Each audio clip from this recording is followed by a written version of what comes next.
Hello students, welcome to Brain Brushup Academy. और last lecture की अगर मैं बात करूं तो हमने लास्ट लेक्चर में हमारा सिलेबस जो है उसमें फर्स्ट टॉपिक इंट्रोडक्शन खत्म किया था। ठीक है, अगर मैं बात करूं इंट्रोडक्शन की तो आपने वहां पे पूरे चीज कवर किए थे। जो आपके क्वेश्चंस आते हैं हमने वो भी कुछ क्वेश्चन भी हमने आपको बताए थे कि क्या आने वाले हैं। तो यहाँ पे अब जब हम बढ़ेंगे आगे तो हम देखते हैं हमारे सेकेंड टॉपिक के बारे में। तो जब हम बात कर रहे थे सिलेबस की तो आपको याद होगा कि हमारा जो सेकेंड टॉपिक होता था क्या था, ज्योमेट्रिक डिजाइन। क्या था हमारा? Geometric design.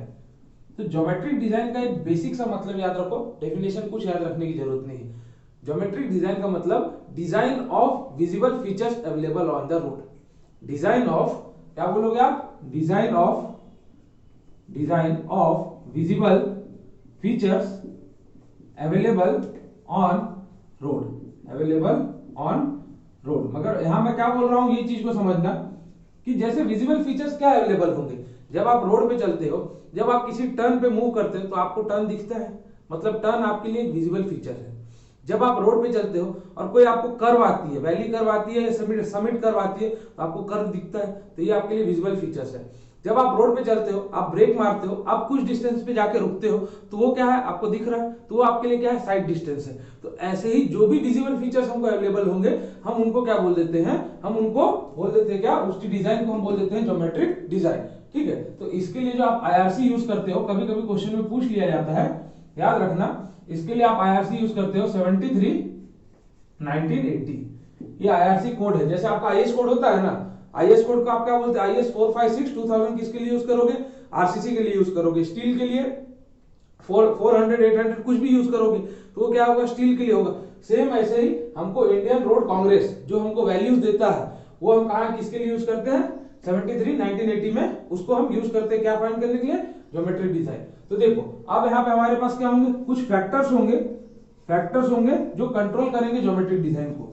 Factors controlling geometric design, क्योंकि क्या है, हमको फैक्टर्स पढ़ना जरूरी है कि ऐसे हमारे क्या रोड पे फैक्टर्स है जो हमारे ज्योमेट्रिक डिजाइन को कंट्रोल कर रहे हैं। तो उसमें देखो पहला फैक्टर की अगर बात करूं तो फर्स्ट फैक्टर आपके पास आता है क्या, टोपोग्राफी। फर्स्ट फैक्टर क्या आता है, टोपोग्राफी। टोपोग्राफी का एक सिंपल सा मतलब समझो, बाकी कुछ याद मत रखो, क्या, cross slope. Cross slope, cross slope of country. Cross slope of country मतलब जैसे अगर आप मान लो आप पुणे में हो, ठीक है, तो पुणे का कुछ एक अलग क्रॉस स्लोप होगा, पूरे जो सिटी है उसका एक क्रॉस स्लोप अलग होगा, और उस क्रॉस स्लोप के हिसाब से हम उसको क्या करेंगे, हम उसको एक प्लेन में या रोलिंग में या माउंटेनियस में या हिली में हम किसी एक टेरेन में उसको रख देंगे। जैसे मान लो आप शिमला जाते हो, आप जम्मू कश्मीर जाते हो, तो जो वो वाला टेरेन है वो अलग टेरेन है। क्यों? क्योंकि वहां पे क्या है, पहाड़ बहुत ज्यादा है। वहां पे जो क्रॉस स्लोप आपको आएगा ना, कंट्री का स्लोप आप बनाते हो ना, आपका हॉरिजॉन्टल से जो एंगल आप लेते हो, क्रॉस स्लोप जो बनाते हो, तो उसका क्रॉस स्लोप कुछ अलग आएगा।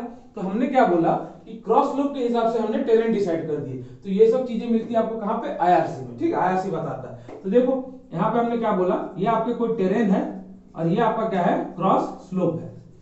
क्रॉस स्लोप है किसमें, मैं यहाँ बात कर रहा हूँ परसेंटेज में। ठीक है, तो जब आपका टेरेन जो है वो प्लेन होगा या प्लेन टेरेन होगा तो आपका क्रॉस स्लोप क्या होगा, 0 to 10% होगा। ठीक है, मतलब जैसे आप प्लेन एरिया देखते हो ना, जैसे आप नागपुर की बात कर लो, कोई भी एमपी भोपाल की बात कर लो, कोई भी सिटी की, अगर वो प्लेन है तो वहां पे उसका क्रॉस स्लोप किसके, 0 से 10% के बीच में होना चाहिए। अगर सेकंड बात करो, अगर आपकी टेरेन रोलिंग टेरेन है, रोलिंग अगर टेरेन है तो उसकी क्रॉस स्लोप है आपकी 10 से लेके 25% के बीच में।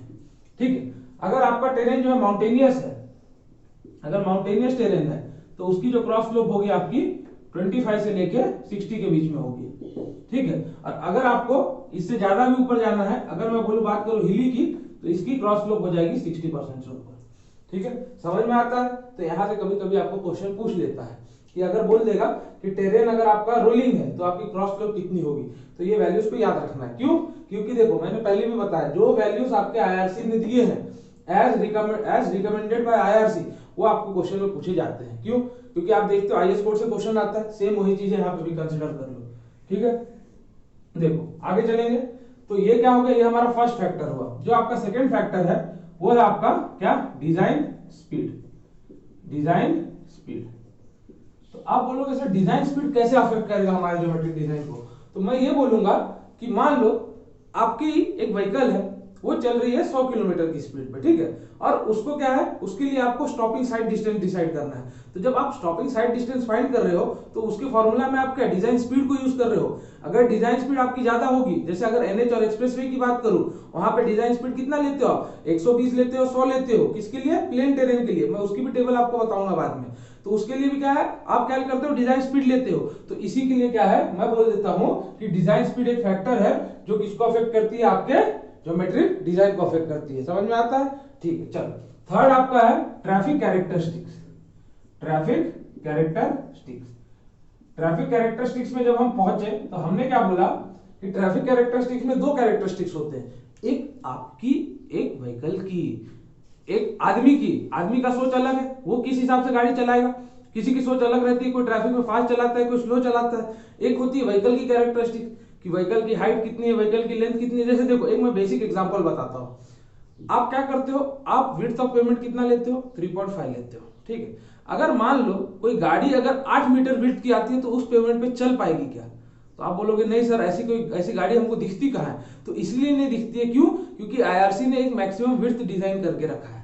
आईआरसी ने क्या बोला है, हर चीज का एक मैक्सिमम फैक्टर है। जैसे अगर लेंथ की बात करूं तो लेंथ ऑफ व्हीकल जो मैक्सिमम होता है वो 18 होता है। हाँ, आप बोलोगे कि सर जो कुछ ज्यादा एक्सेल्स वाले होते हैं वो लंबे भी होते हैं, मगर ट्रक विद अगर ट्रेलर की आप बात करो एक नॉर्मल, तो वो आपका कितना होता है, वो आपका 18 मीटर होता है, ठीक है। जैसे अगर हम बात करें विड्थ की, तो विड्थ आपका 2.5 मीटर होता है। तो अगर बताओ 3.5 मीटर का पेमेंट है और 2.5 मीटर की व्हीकल, 2.5 मीटर का व्हीकल है, तो उस पर आराम से चल जाएगा। तो ये सब कैरेक्टरिस्टिक कहां पे आते हैं, ये सब हमारे ट्रैफिक कैरेक्टरिस्टिक्स में। तो वो भी अफेक्ट तो कर रहा है किसको, हमारे ज्योमेट्रिक डिजाइन को। किसको अफेक्ट कर रहा है, हमारे ज्योमेट्रिक डिजाइन को। थर्ड देखो, traffic volume study. Traffic volume study, traffic volume कैसे अफेक्ट करेगा। मुझे एक बात बताना कि आपका जो रोड आपने डिजाइन किया है, तो वो जो रोड आपने डिजाइन किया है वो डिजाइन किया है एक दिन भर में जो ट्रैफिक आती है उसके लिए। मान लो मैं बोल रहा हूं कि 9 से 10 जो है वो आपकी सबसे ज्यादा पीक ट्रैफिक आती है रोड पे। 9 से 10 की अगर बात करूं तो आपके रोड पे पीक ट्रैफिक आती है, वहां पे जैम लग जाता है। तो आप रोड उस पीक ट्रैफिक के हिसाब से डिजाइन करोगे या एक एवरेज के हिसाब से डिजाइन करोगे जो पूरे बाकी दिन भर आ रहा है। तो आप बोलोगे सर हम एवरेज के हिसाब से डिजाइन करें। क्यों, क्योंकि जो पीक ट्रैफिक है वो बस 1 घंटे के लिए आ रही है, बाकी 23 घंटे का क्या, बाकी 23 घंटे तो आपकी रोड खाली है, रोड पे तो आपके कम व्हीकल्स है। तो हम मैक्सिमम के लिए क्यों डिजाइन करें। तो ये जो ट्रैफिक आप फ्लो फाइंड करते हो, तो यहां से हम डिजाइन आवरली वॉल्यूम निकालते हैं जो आपकी होती है 30th highest design hourly volume. तो इसके लिए ये काम में आता है, इससे हम क्या करते हैं, ज्योमेट्रिक डिजाइन करते हैं। क्लियर हो रही है चीजें, समझ में आ रहा है। और आपका जो फिफ्थ है ये होता है क्या, इन्वायरमेंटल कंसिडरेशन। Environmental consideration. तो ये आपके कुछ जो फैक्टर्स होते हैं ये किसको अफेक्ट करेंगे, ये अफेक्ट करते हैं ज्योमेट्रिक डिजाइन को। आपको इसके डीप में जाने की जरूरत नहीं है, इसका टेबल मैं आपको नेक्स्ट लेक्चर में दूंगा। कि जैसे मान लो कि अगर आपका पूछेगा एक्सप्रेसवे है, कंडीशन प्लेन दिया है, डिजाइन स्पीड कितनी होनी चाहिए, तो आप बोलोगे सर 120। अगर एनएच दिया है, प्लेन दिया है, तो कितनी होनी चाहिए, 100। अगर उसमें अगर आपको रोलिंग टेरेन पूछ दे तो वहां पे कितनी होनी चाहिए, 80। तो ये चीजें आपको फैक्टर्स अफेक्टिंग ज्योमेट्रिक डिजाइन में देखने को मिल जाएगी। अब हम आगे बढ़ते हैं और हम बढ़ते हैं अपने टॉपिक की तरफ। तो जो आपका इसमें फर्स्ट टॉपिक आता है, बात अगर करूं तो फर्स्ट टॉपिक की, तो फर्स्ट टॉपिक आता है आपको क्रॉस सेक्शनल एलिमेंट्स। हमने फर्स्ट लेक्चर में भी बात की थी जब हम सिलेबस डिसाइड कर रहे थे, तो वहां पे जब हमने बात की थी तो हमारा फर्स्ट टॉपिक क्या था, यहाँ पे क्रॉस सेक्शनल एलिमेंट्स। देखिएगा यहाँ पे ध्यान से, आपका जो ये ज्योमेट्रिक डिजाइन चैप्टर है बहुत इंपॉर्टेंट चैप्टर है। ट्रांसपोर्टेशन में अगर ट्रैफिक के बाद कोई इंपॉर्टेंट है तो ये है। देखो तो हमारा जो फर्स्ट टॉपिक है ये क्या था हमारा, क्रॉस सेक्शनल एलिमेंट्स।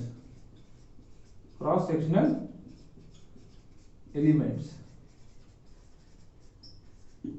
तो क्रॉस सेक्शनल एलिमेंट्स का मतलब क्या होगा। अब आप पूछोगे कि सर क्रॉस सेक्शनल एलिमेंट्स तो आपने लिख दिया पर इसका मतलब भी तो बताओ, हमको काहे पे आप इंतजार करवा रहे हो, बताओ जल्दी।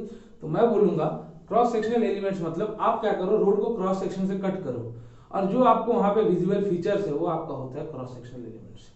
क्या करो, जाओ एक आरी लेके जाओ या एक चाकू लेके जाओ, रोड को कट करो। मैं बोलता हूँ रोड को कट करो और वहां पे देखो जो आपको विजुअल फीचर्स दिखेंगे, जैसे पेमेंट की कैरेक्टरिस्टिक्स दिखेगी कि फ्रिक्शन कितना है, उसके बाद आपको कैम्बर दिखेगा जो स्लोप होता है, उसके बाद आपको विड्थ ऑफ पेमेंट दिखेगी, उसके बाद आपको मीडियम दिखेगा, उसके बाद आपको शोल्डर दिखेगा, बस इतनी सी तो कहानी है। इसके बाद और बचा ही क्या रोड पे जो आप क्रॉस सेक्शन कट करने के बाद आपको दिखे।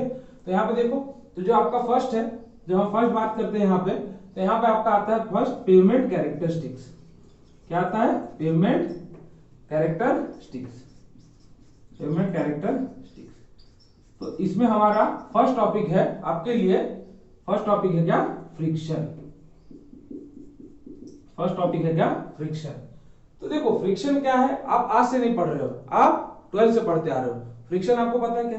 Friction is a force which acts opposite to the motion of the vehicle, which acts opposite in the direction of motion of vehicle। अगर आपकी गाड़ी, मान लो मैं अगर कंसीडर करूं, ये आपका एक लॉन्गिट्यूडनल एक रोड है, अगर ये आपकी व्हीकल है, ये कुछ इस तरीके से मूव कर रही है, तो फ्रिक्शन कहां पे लगेगा? फ्रिक्शन कुछ आपको फ्रिक्शन, एक सेकंड, आपको फ्रिक्शन कुछ इस डायरेक्शन में मिलेगा, ठीक है। इस डायरेक्शन में फ्रिक्शन क्या लगता है? म्यू। म्यू क्या आपका फ्रिक्शन कोएफिशिएंट है, ठीक है। तो फ्रिक्शन कहां लगता है? आपको अपोजिट डायरेक्शन में। तो यही जो फोर्स यहाँ पे लगेगा, तो जो आपको फोर्स लगेगा आप उसको F is equal to mu into N के बराबर बोल देते हो। जो आपका होता क्या है? वो आपका होता है क्या? फ्रिक्शनल फोर्स के बराबर, ठीक है। तो देखो जब हम यहाँ आगे बढ़ेंगे फ्रिक्शन में, तो आपको जो है यहाँ पे आप दो फ्रिक्शन में डील करते हो, दो टाइप की। एक होता है आपका क्या? लॉन्गिट्यूडनल फ्रिक्शन, और एक होता है आपका क्या? Lateral friction. एक होता है लॉन्गिट्यूडनल फ्रिक्शन, लॉन्गिट्यूडनल फ्रिक्शन, और एक होता है आपका लैटरल फ्रिक्शन, लैटरल फ्रिक्शन। तो देखो जब बात हम करें लॉन्गिट्यूडनल फ्रिक्शन की, तो लॉन्गिट्यूडनल फ्रिक्शन का मतलब क्या होता है? लॉन्गिट्यूडनल का फ्रिक्शन का ये मतलब है कि जो फ्रिक्शन आपके गाड़ी के सेम लॉन्गिट्यूडनल है, जैसे गाड़ी का देखो ये मोशन क्या है, गाड़ी का डायरेक्शन ये है, और इसी डायरेक्शन मतलब लॉन्गिट्यूडनल डायरेक्शन की बात कर रहा हूं। देखो लॉन्गिट्यूडनल डायरेक्शन आपका आगे या पीछे कोई भी हो सकता है। जो फ्रिक्शन आपके गाड़ी के लॉन्गिट्यूडनल डायरेक्शन में लगे उसको आप क्या बोल देते हो? उसको आप बोल देते हो क्या? Longitudinal friction. जैसे आपका मान लो ये V व्हीकल है, A व्हीकल है, ये इस तरफ मूव कर रहा है V वेलोसिटी से, और जो पीछे की तरफ इस पे जो फ्रिक्शन लगेगा रोड से, वही हो जाता है क्या यहाँ पे? Longitudinal friction. और लॉन्गिट्यूडनल फ्रिक्शन की जो आपकी वैल्यू है IRC जो आपको रिकमेंड करता है 0.35 टू 0.40। कितनी रिकमेंड करता है? 0.35 टू 0.40। तो ये जो वैल्यू है ये आई कहां से? इसका एक कहानी देखो, एक कहानी बताता हूं। हुआ क्या कि IRC ने हमको 0.40 कहां से दिया? Maximum value. तो IRC ने क्या किया? एक टेस्ट कंडक्ट किया, ठीक है। एक टेस्ट कंडक्ट किया कि हमारी जब व्हीकल मूव कर रही है, जब हमारी व्हीकल रोड पे मूव हो रही है, कुछ कुछ आपकी कुछ इसकी वेलोसिटी है, ठीक है, जिससे मूव हो रही है। तो यहाँ पे अगर मैं आपको बोलूं, आपको एक फॉर्मूला पता है, A इज इक्वल टू क्या होता है? न्यू इंटू जी होता है, ठीक है। यहाँ पे कुछ फ्रिक्शनल फोर्स लग रहा है F, तो A इज इक्वल टू क्या होता है? आपको पता है न्यू इंटू जी होता है। ये आया कहां से? तो F is equal to M A लो। एम ए किसके बराबर होता है? फ्रिक्शनल फोर्स के बराबर। फ्रिक्शनल फोर्स क्या होता है? Mu into N. एन को क्या लिखो? m इंटू जी, m से m cancel, A is equal to mu g. तो मैंने वही फॉर्मूला है लिखा, कुछ अलग चीज नहीं लिखी है। तो यहाँ आप क्या बोलोगे कि अगर मैं फ्रिक्शन को 0.40 मानूं और G की वैल्यू 9.81 है, तो मुझे A की वैल्यू क्या आ रही है? 3.93 मीटर पर सेकेंड स्क्वायर। तो ये जो आपका A है ना, तो उन्होंने क्या देखा जब IRC ने टेस्ट कंडक्ट किया, तो ये आपका A जो है ये माइनस में आएगा। क्यों? क्योंकि यहाँ पे गाड़ी ब्रेक मारने के बाद रिटार्ड हो रही है, समझ रहे हो ना? ब्रेक मारने के गाड़ी क्या हो रही है? रिटार्ड हो रही है। तो ये A आपका किस में आएगा? माइनस में आएगा। तो मैं यहाँ पे क्या बोलता हूँ, IRC ने क्या बोला कि इस रिटार्डेशन पे जो है आपके ड्राइवर को अनकंफर्ट नहीं होता है, वो कंफर्टेबल रहता है, इसीलिए F की मैक्सिमम वैल्यू हम 0.40 तक मानेंगे, उसके आगे हम नहीं जाएंगे। तो ये इसके ऊपर क्या किया IRC ने, ये F की वैल्यू 0.40 डिसाइड की। F के लिए भी एक टेबल आता है, जब हम वो स्टॉपिंग साइड डिस्टेंस पढ़ेंगे तब हम वहां पे उस टेबल की भी बात करेंगे, ठीक है। तो ये हमको किसने बोला? ये हमको IRC ने दिया, किसकी वैल्यू? F की।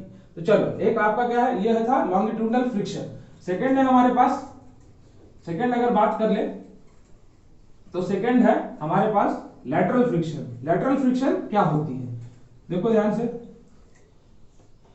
अगर बात करूं लैटरल फ्रिक्शन की, लैटरल फ्रिक्शन, तो जब आपकी गाड़ी किसी भी टर्न पे इस तरीके से, देखो किसी भी टर्न पे इस तरीके से मूव हो रही होगी, तो उस पे क्या लगता है, एक सेंट्रीफ्यूगल फोर्स लगता है बाहर की तरफ, क्या P। तो जो अंदर की तरफ आपका जो म्यू लगता है ना, या F बोल दो, जो अंदर की तरफ आपका F लगता है ना, यही होता है क्या, लैटरल फ्रिक्शन। लैटरल डायरेक्शन समझते हो, 90 डिग्री। अगर ये आपको मेरा हाथ है तो ये इसके लिए क्या है, लैटरल डायरेक्शन 90 डिग्री। तो सेम वही चीज समझ जाओ कि व्हीकल आपकी रोड इस तरीके से मूव हो रही है और फ्रिक्शन क्या लग रहा है, अंदर की तरफ लग रहा है, तो इसी को आप बोलते हो क्या, लैटरल फ्रिक्शन। तो लैटरल फ्रिक्शन F की वैल्यू क्या होती है, 0.15। क्या होती है, 0.15। किसकी, लैटरल फ्रिक्शन हमारी F की वैल्यू होती है 0.15। तो इन दोनों की वैल्यू याद रखो, आपको एग्जाम में डायरेक्ट पूछ लेता है कि लैटरल फ्रिक्शन और लॉन्गिट्यूडिनल फ्रिक्शन की वैल्यू क्या क्या होती है, ठीक है। तो यहाँ पे हमारे पास फ्रिक्शन में दो कंडीशन आते हैं। हमारे पास फ्रिक्शन में आपने सुना होगा कि कभी स्लिप एंड स्किड के बारे में, तो बहुत लोग इसमें हमेशा कंफ्यूज रहते हैं स्लिप और स्किड के बारे में। तो यहाँ पे देखो, पहला है आपका स्किड और दूसरा कंडीशन आपका क्या है, स्लिप। हम बात करेंगे पहले कंडीशन की, स्किड की। स्किड मतलब होता क्या है, हिंदी अगर हम नॉर्मल समझो, स्किड मतलब होता क्या है कि देखो क्या हो रहा है, जब आपकी व्हीकल आप चला रहे हो, आपने क्या किया, ब्रेक मारा, ठीक है, आपने क्या किया, ब्रेक मारा, हुआ क्या, आपका टायर रुक गया। टायर में अब सर्कमफरेंशियल मोशन नहीं है, रोटेशन कुछ भी नहीं है, मगर तो भी आप देखते हो आप थोड़े आगे जाके रुके। जैसे आपने ब्रेक मारा इस जगह पे और आप रुके इस जगह पे, ऐसा क्यों हुआ, तो ऐसा आपकी स्किड के कारण हुआ। आपकी टायर क्या है, स्किड हो गई है। समझ में आ रहा है। हम तो अगर नॉर्मल लैंग्वेज में बोलते हैं अरे मैं स्लिप होके गिर गया था, मगर हमेशा आपके रोड के कंडीशन में स्लिप कहीं नहीं होता है, हमेशा ये स्किड होता है। अगली बार से ध्यान रखना, एज ए इंजीनियर आप क्या बोलोगे, मैं स्किड हुआ था, स्लिप नहीं हुआ था, ठीक है। तो स्किड मतलब जो मान लो ये आपका व्हील है, ठीक है, व्हील किसी लॉन्गिट्यूडनल मोशन में होगा और किसी रोटेशनल मोशन में होगा। इसको मैं क्या बोल देता हूं, ट्रांसलेशनल मोशन बोल देता हूं, ट्रांसलेशन मोशन बोल देता हूं। और इसको क्या बोल दूं मैं, इसको रोटेशनल मोशन बोल देता हूं। तो मैं एक कंडीशन यहां से निकाल सकता हूं, जो आपको एग्जाम में इसी के बारे में पूछता है। मैं एक कंडीशन निकाल सकता हूं कि in condition for skidding of vehicle, translational motion should be greater than rotational motion बोल सकता हूं, हाँ या ना। तो मैं बोलूंगा हाँ सर। क्यों, क्योंकि क्या हो रहा है, आपकी गाड़ी तो रुक गई है, सर्कमफरेंशियल मोशन तो रुक गया है। जो एक सर्कमफ्रेंस में वो L इज इक्वल टू कितना कवर करता था, 2 पाई r, मगर अब ये रुक गया है, मगर गाड़ी अभी भी आपकी क्या है, मोशन में है। कौन से मोशन में, ट्रांसलेशनल मोशन में। तो यहां से आप बोल सकते हो कि for skidding of vehicle translation motion is greater than rotational motion. किसमें, in skid, for skidding of vehicle, मतलब जब स्किड हो गई व्हीकल आपकी, जब स्किड हुई, स्किडिंग ऑफ व्हीकल में आपका ट्रांसलेशनल मोशन हमेशा रोटेशनल मोशन से ज्यादा होगा। तो एक बात बताओ कि स्किड किसके कारण होता है, तो स्किड होता है ब्रेक अप्लाई करने के कारण। स्किड होता है एप्लीकेशन ऑफ ब्रेक, जब आप करोगे तब वहां पे आपको क्या मिलता है, स्किड मिलता है। सेकंड चीज देखो, सेकंड चीज है हमारे पास क्या, सेकंड चीज है हमारे पास स्लिप। आपने बोला कि स्किड और स्लिप हम दोनों के बारे में जानना चाहते हैं, तो देखो स्लिप क्या होता है। अगर मैं बात करूं स्लिप की, तो स्लिप क्या होता है, तो स्लिप जो है आपका, स्लिप आपका होता है कि जब आपकी गाड़ी, देखते हो जब आप कीचड़ में फंस जाते हो, तो अज्यूम करना आप क्या होता है, आप एक्सीलेटर दे रहे हो मगर गाड़ी आगे मूव नहीं कर रही है। आप क्या करते हो, एक्सीलेटर आप बहुत जोर से दे रहे हो मगर गाड़ी आगे मूव नहीं कर रही है, तो उसी कंडीशन को हम स्लिप बोलते हैं। तो वहां से आप बोल सकते हो कि rotational motion is greater then translational motion. मैं ये बोल सकता हूं, rotational motion is greater then translation motion. कहां से हम बोल सकते हैं, हम स्लिप में बोल सकते हैं क्या। तो ये आपको कभी कभी क्वेश्चन पूछ लेता है कि स्लिप और स्किड में क्या डिफरेंस है। या तो जब आपका translational motion greater than rotational होगा तब वहां पे स्लिप आएगी या स्किड आएगी, जब हमारा rotational motion greater than translational होगा तब वहां पे स्लिप आएगी। तो यहाँ पे जो भी आपने अभी फ्रिक्शन पढ़ा था, आप क्या पढ़ते हो, longitudinal skid and lateral skid के बारे में। आप स्लिप के बारे में नहीं पढ़ते हो, longitudinal skid and lateral skid के बारे में आप पढ़ते हो, ठीक है। और स्लिप होता क्यों है, स्लिप होता है ड्यू टू एक्सेलरेशन के कारण। स्लिप की जो अगर प्रिंसिपल बोलोगे, स्लिप होता क्यों है, ड्यू टू एक्सेलरेशन के कारण, ड्यू टू एक्सेलरेशन के कारण। और आपका स्किड क्यों होता है? Due to applying of brakes के कारण। स्किड क्यों होता है? Due to applying of brakes, applying of brakes. तो मैं यहाँ पे एक चीज बोल सकता हूं कि स्किड जो है आपका हमेशा rotation, translation motion greater than rotation है, और स्लिप में हमेशा ये कंडीशन। अब हम देखेंगे कुछ फैक्टर्स जो अफेक्ट किसको करते हैं, हमारे फ्रिक्शंस को। क्या देखेंगे? Factors affecting friction. हम बात करते हैं फैक्टर्स अफेक्टिंग फ्रिक्शन की। फैक्टर्स अफेक्टिंग फ्रिक्शन, तो इसमें जो आपके पास पहला फैक्टर आता है आपका होता है क्या? Type of payment. जो पहली फैक्टर की हम बात करते हैं टाइप्स ऑफ पेमेंट। तो टाइप्स ऑफ पेमेंट में आपके पास कौन से हैं? एक है आपके पास क्या? बिटुमिनस, एक है आपके पास कंक्रीट। टाइप्स ऑफ पेमेंट में एक बिटुमिनस, एक कंक्रीट, दो आपके टाइप्स होते हैं। तो बिटुमिन के लिए कुछ अलग होगा क्या आपका फ्रिक्शन, और आपके लिए कंक्रीट के लिए कुछ अलग फ्रिक्शन होगा। दोनों के लिए तो सेम आप नहीं लोगे, कुछ अलग अलग होगा। डिपेंड करता है कि कौन सा बिटुमिन है, कौन सा कंक्रीट है। सेकेंड होता है आपका condition of payment. Condition of payment, एक बात बताना, जब कंडीशन ऑफ पेमेंट की बात करेंगे तो अगर आपका पेमेंट वेट होगा तो वहां पे म्यू की वैल्यू क्या होगी? कम होगी। अगर आपका पेमेंट ड्राई होगा तो म्यू की वैल्यू क्या होगी? ज्यादा होगी। तो इसी चीज को देखो, अगर वेट पेमेंट है तो म्यू की एफ की वैल्यू क्या होगी? कम होगी। अगर ड्राई पेमेंट है तो एफ की वैल्यू, अगर पेमेंट ड्राई है तो एफ की वैल्यू क्या होगी? ज्यादा होगी। आपके पास ये दो कंडीशन निकल के आ गए, ठीक है। तो हमने दो फैक्टर्स के बारे में देखा। अभी यहाँ पे थर्ड फैक्टर के बारे में देखो, हमारा थर्ड फैक्टर क्या कहता है? थर्ड फैक्टर है आपका कंडीशन ऑफ टायर। क्या है? Condition of tyre. Third factor है आपके पास condition of tyre. Third factor हम क्या ले रहे हैं? Condition of tyre. तो देखो, टायर के दो कंडीशन हो सकते हैं, या तो एक ओल्ड टायर या न्यू टायर, दो ही चीज बोलते हो ना। क्या बोल देते हो? ओल्ड टायर या न्यू टायर, ठीक है। तो जब बात करोगे आप किसकी? ओल्ड टायर की, तो ओल्ड टायर आपका कहां पे यूज होता है? ओल्ड टायर या स्मूथ टायर आपका यूज होता है जहां पे ड्राई सरफेस रहता है। आपका जो ओल्ड टायर है ये कहां पे यूज होता है? जहां पे आपको ड्राई सरफेस मिलता है। आप क्यों यूज करते हो? इसका कारण क्या है? तो इसका कारण ये है कि ड्राई सरफेस पे आपको क्या है? म्यू ज्यादा है। जब आप मान लो ड्राई सरफेस पे चल रहे हो तो वहां पे म्यू क्या है? ज्यादा है। वहां पे क्या चाहिए आपको? लार्जर कॉन्टैक्ट ऑफ एरिया चाहिए व्हीकल के टायर और रोड के बीच में। क्यों? क्योंकि क्या है? म्यू की वैल्यू ज्यादा है। अगर कम कॉन्टैक्ट रहेगा तो हो सकता है हमारी गाड़ी स्किड करके बहुत लंबा वहां पे एक्सीडेंट हो जाए। तो इसीलिए जो आपका ओल्ड टायर रहता है ये ड्राई सरफेस पे यूज होता है, और न्यू टायर जो रहता है ये हमेशा वेट सरफेस पे यूज होता है। वेट सरफेस पे यूज होता है। क्यों? देखना, आप कभी एग्जांपल मान लो, आप कभी घर में आपके मम्मी पोछा लगा रहे, ठीक है, और आप घर में से क्रॉस करते हो तो आप क्या करते हो? पैर थोड़ा ऊपर कर लेते हो। क्यों? क्योंकि आप क्या चाहते हो कि जितना कम कांटेक्ट एरिया रहेगा उतना हमारे गिरने के चांसेस कम रहेंगे, है कि नहीं? आप क्या चाहते हो कि जितना कम कांटेक्ट एरिया उतने गिरने के चांसेस कम। तो आप क्या करते हो? आप थोड़ा पैर ऊपर कर लेते हो। तो जो आपके नए टायर्स होते हैं तो उसमें क्या रहते हैं? कट्स रहते हैं। आप देखते हो छोटे छोटे कट्स रहते हैं इस तरीके से, जो आपके स्पाइक्स बने रहते हैं नए टायर में, छोटे छोटे लंबे, क्या रहता है? तो इसके कारण क्या होता है कि रोड और आपके सरफेस के बीच में क्या हो रहा है? कांटेक्ट एरिया कम हो रहा है, क्योंकि उसमें अंदर क्या है? स्पाइक्स बने हैं, जो आपके होल्स देखते हो। तो उसके कारण क्या हो रहा है कि रोड और सरफेस के बीच में कांटेक्ट एरिया बहुत कम हो जा रहा है। तो इससे हमको फायदा क्या मिल रहा है? इससे फायदा हमको इस चीज का मिल रहा है कि यहाँ पे वेट पेमेंट पे हम क्या यूज कर सकते हैं? हम न्यू टायर को यूज कर सकते हैं, ठीक है। तो एक और होता है आपका क्या? Breaking efficiency. ब्रेकिंग एफिशिएंसी, तो देखो एक चीज याद रखो, ब्रेकिंग एफिशिएंसी और आपका जो है फ्रिक्शन, ये दोनों बेस्ट फ्रेंड है। तो ईटा अगर ज्यादा रहेगा तो यहाँ पे आपका जो फ्रिक्शन है ये भी क्या रहेगा? ज्यादा रहेगा, ठीक है। ब्रेकिंग एफिशिएंसी अगर ज्यादा रहेगी, मान लो मैं बोलता हूँ 100% ब्रेकिंग एफिशिएंसी है, तो वहां पे फ्रिक्शन क्या होगा? ज्यादा है, सीधी बात है कि नहीं? अगर मान लो अगर ब्रेकिंग एफिशिएंसी 100% है तो फ्रिक्शन ज्यादा हो।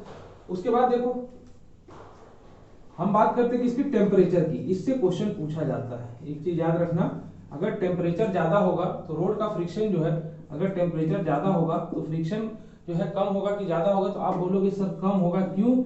In case of bituminous pavement, क्योंकि बिटुमिन पेवमेंट का क्या है नियम कि जब अगर टेम्परेचर बढ़ते जाएगा तो बिटुमिन आपका क्या होता है, लेस विस्कस होता है, टेम्परेचर के हिसाब से फ्लो करना चालू करता है वो। अगर आपका बिटुमिन अगर विस्कस कम होते गया धीरे धीरे तो उसकी क्या होगी, वो स्मूथ बन रहा है, अगर स्मूथ बनते गया तो फ्रिक्शन भैया कम होता है। ये चीज को याद में रखिएगा, इसलिए मैंने आपको बताया हूं, ठीक है। अगर आप बात करो इसकी ब्रेकिंग एफिशिएंसी की, तो जो ब्रेकिंग एफिशिएंसी हम क्या करते हैं, जब मैं फाइंड कर रहा था एफ की वैल्यू 0.35 टू 0.40, तो वहां पे मैंने क्या किया था, पहले से 50% ब्रेकिंग एफिशिएंसी कंसीडर कर ली थी, ठीक है।